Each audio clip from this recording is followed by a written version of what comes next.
With Sonic X Shadow Generations releasing about 2 weeks ago, and with Sonic 3 showing in theaters starting December 20th, there's a lot of Sonic the Hedgehog circling around. However, even though Sonic is what these two pieces of media are named under, we're actually kicking the blue blur to the curb and talking about his edgy black and red counterpart, Shadow the Hedgehog. Now, Shadow is probably my favorite character within the whole franchise, and I'm very happy to see that he has such a big role in both the new video game and movie.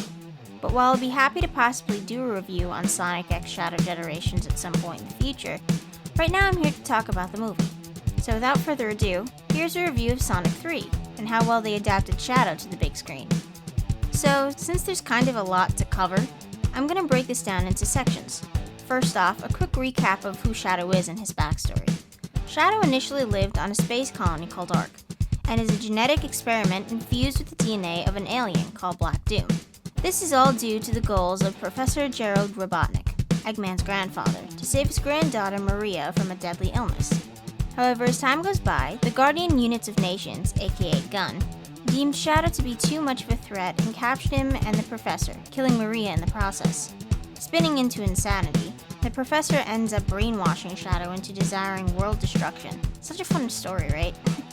And from what I can tell, his backstory has been done almost to a T in the movie, between his capture and the touching shot of him with Maria.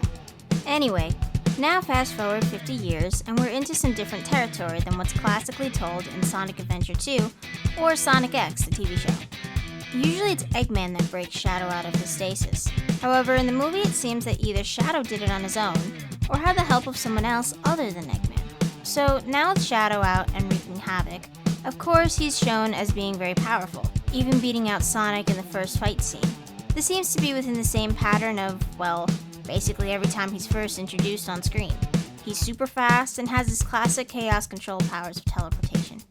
I also love how they made the dynamic of Shadow and Knuckles much like in Sonic X. This scene actually gave a very similar vibe to this part in the show. The same goes for Sonic and Tails as well. I mean, Shadow essentially just tosses Tails aside, which shouldn't be funny, but I'm sorry, I've just seen it too many times at this point. It's hilarious. And of course, the classic rivalry between Sonic and Shadow is always great. Okay, so moving on from story, let's now look at, or more accurately listen to, Shadow's voice. At this point, we all know that it's Keanu Reeves, which, I mean, Shadow really could be the Hedgehog version of John Wick, so I think that was a great choice. Although, my personal preference for Shadow's voice would have actually been David James Elliott. He's an older actor, whose main role was in the 1990s show Jag. I know that might sound like a weird preference, but here, just take a listen and hopefully you'll know what I'm talking about. You could have got that file yourself, couldn't you? Look, you got the information, now drop it. How'd you know about Osborn? Rumors. You get the access code from rumors? See what I mean? I feel like if he just played up his voice a little, Elliot could have been the perfect voice for Shadow. But like I said, I have no complaints with Keanu Reeves at all. I think he's a great pick. Now addressing the design of Shadow, I think it's pretty on point.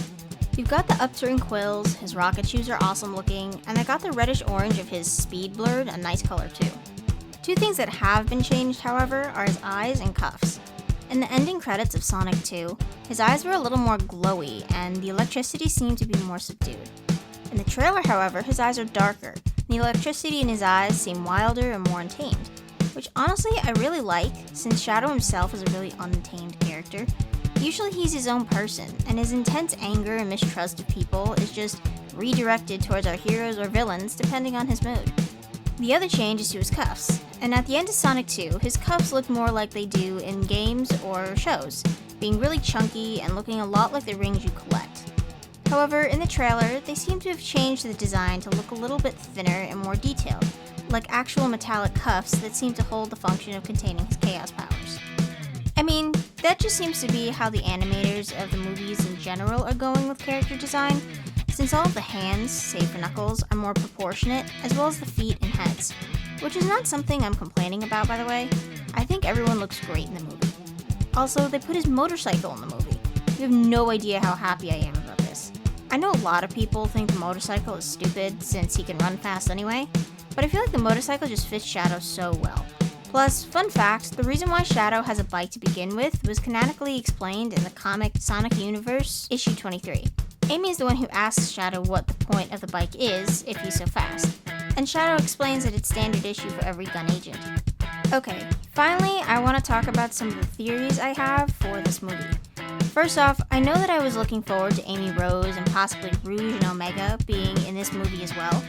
However, with Shadow, Metal Sonic, and Professor Robotnik being introduced, I feel like it would be way too much. However, I do think it's still possible that one or maybe even all three of these characters will be teased in the end credits. They did this with Tails at the end of the first movie, and then Shadow at the end of the second. So naturally, if they do make a fourth Sonic movie, adding some of the girls and or Robot would make sense. Although I guess they could do Silver too. I feel like Silver is only done well when he's in competition games, like the Olympic series or racing games. Both 06 and Secret Rings didn't do very well, so people might not take to bringing in Silver as a character into the movies. My other theory is that there's going to be a switch in the villainy at around the midway point of the movie. Just looking at Shadow's pattern in Sonic X and even Sonic Boom, I know, dumb show, but still. He always starts off as fighting Sonic and friends, but then turns and fights with them. It's a very similar situation to the Sonic and Knuckles dynamic, although Shadow never really integrates himself with the bunch, usually just going off on his own after defeating whatever threat that needed to be beaten. Obviously, Metal Sonic has been confirmed, and we see Sonic give Eggman one of his quills right in the trailer. So, of course, Eggman is going to turn on Sonic and try to use Metal Sonic to destroy him. Either that, or something's going to happen with the Professor. I mean, this part is really uncharted territory, since there's no game or show that I can recall when Eggman actually meets his grandfather. Unless maybe there's something in the comics. So, I'm not sure if the Professor will turn out good or be a complete maniac. I'm personally leaning towards him being evil and possibly using his grandson and Metal Sonic to destroy the Earth when Shadow has a change of heart. Although, another possibility is that the Professor talks Shadow down after he realizes that destroying the whole world isn't the answer. Who knows? It's a toss-up, I guess, really. And that's it for this video. Like I said, Shadow's my favorite character in the whole Sonic franchise, so I had a lot of fun exploring his character and this upcoming movie. Maybe I'll be right about some of my theories, and maybe I won't. Who knows? But I do know that this movie will be incredibly entertaining, and will definitely be a huge moneymaker for Sega. Anyway, I hope you guys liked this video. If you did, be sure to like, comment, subscribe, and turn on the notification bell so you never miss a video. Thanks for watching. I'll see you guys next time. Bye!